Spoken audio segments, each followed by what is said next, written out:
पश्चिम बंगालमध्ये भाजपचा ऐतिहासिक विजय, ममता बॅनर्जींच्या 15 वर्षांच्या एकहाती सत्तेला सुरुंग, मोदी अमित शहांसह भाजपच्या धुरंधरांच्या रणनीतीला मोठं यश.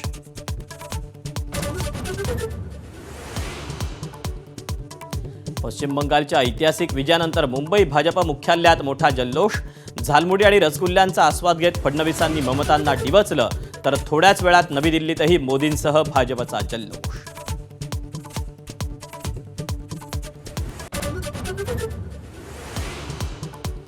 पश्चिम बंगालची सत्ता गमावल्यानंतर ममता बॅनर्जी भवानीपूरच्या मतमोजणी केंद्रावर, तृणमूलनं आक्षेप घेतल्यानं मतमोजणी थांबवली. भवानीपूरमध्ये ममतांविरुद्ध सुवेंदू अधिकारी अटीतटीची लढत.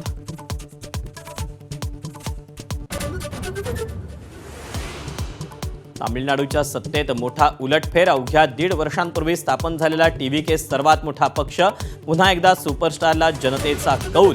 सत्ता स्थापनेसाठी विजय थलपती कुणाशी हात मिळवणी करणार याकडे लक्ष.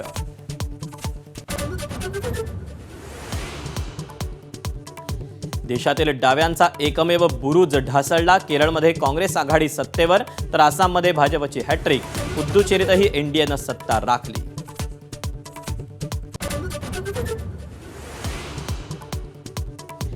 देशातील सर्वाधिक मताधिक्य मिळवत बारामतीमध्ये सुनेत्रा पवारांचा विजय. विजयाला दुःखाची किनार असल्यानं जल्लोष नको, जय पवारांचं आवाहन. दादांप्रमाणे दर गुरुवारी जनता दरबार घेण्याचंही आश्वासन.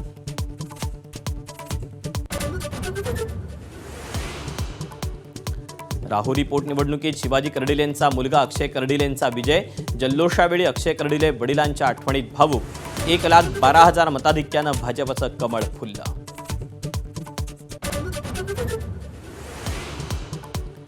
बंधू अशोक खरातचा ताबा आता शिर्डी पोलिसांकडे.